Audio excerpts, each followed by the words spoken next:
How's it going, everybody? This is E-Man from TCGWise123, and today I'm bringing you guys a card spotlight from the new set, Quest for the Gauntlet. So, as most of you may know, the Summer Champs is already over for this year. I had a lot of fun watching the stream, and it was really awesome to watch the initial draft rounds for the championships, as well as the LCQs for the people who are trying to get into the championships as well. So it was a lot of fun watching the whole stream and watching what people came up with for this championships. And there was one card in particular that I was very surprised that it done so well in a certain deck archetype, and so that's why I wanted to do this sort of card spotlight for this channel. So the card that I'm going to be talking about is the Grand Manipulator Agaryx, or Agaryx, however you pronounce it. But let's read the card text together. So it's a 8 for 9,000 plus power, and it's a Terror Dragon. Right now, the race is irrelevant, but at least for the standard format. But it could be useful for the open format in the form of it could be used like in a dragon deck with the Firebirds and whatnot. This creature does have a Double Breaker. Its abilities include Sinister Scheming. When this creature enters the battle zone, put any number of creatures that have total level 6 or less from your discard pile into your battle zone. And its last ability, Grand Finale. Whenever this creature attacks, you may choose any number of your other creatures. For each creature chosen this way, this creature gets plus 5,000 power until the end of the turn and breaks an additional shield this turn. Banish the chosen creatures.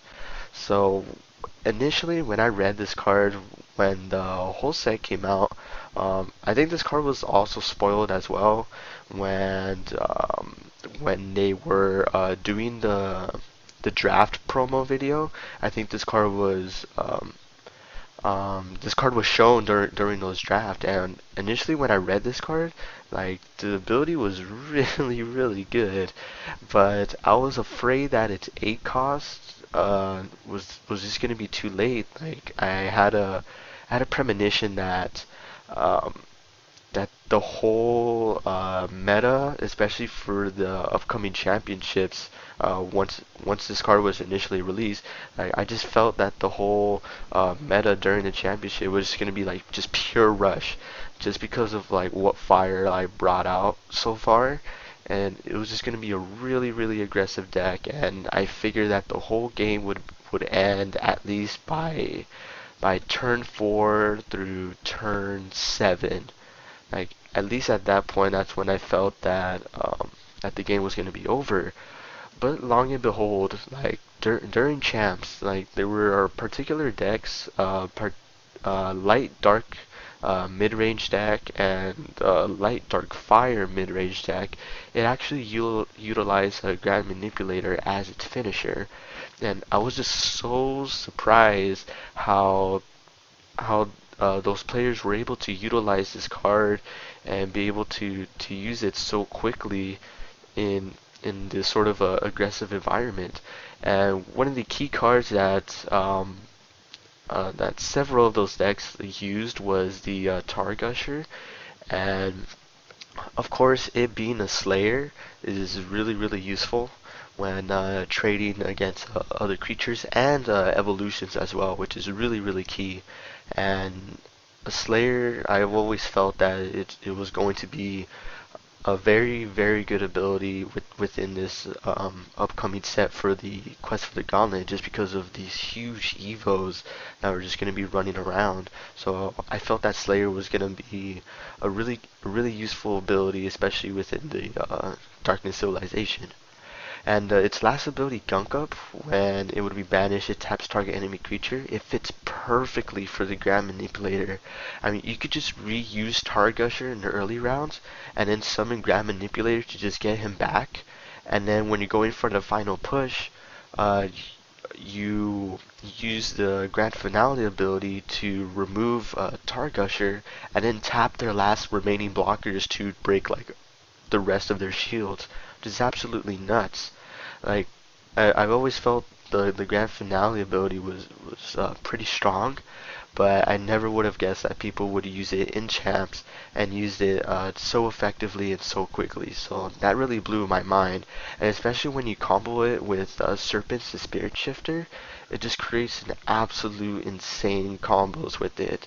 So within this sort of a strategy, you want to build up some blockers and try to go for like the mid-range control strategy, where you manipulate your opponent's hands with cards such as Mesmerize and Spire Puppet.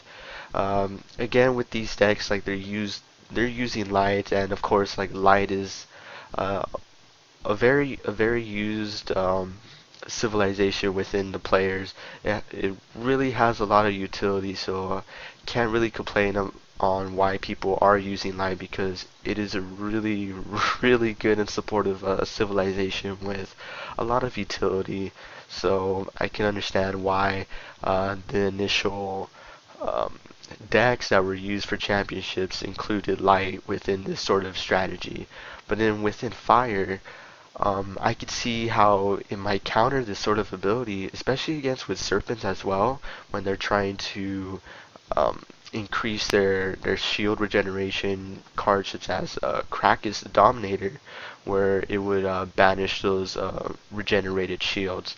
So I was really surprised by the people who were using Grand Manipulator in the championships. So that concludes this card spotlight within this channel segment. Hope you guys enjoyed the video. Let me know if you want to see any more of these videos. So I want to thank you guys for watching, and take care.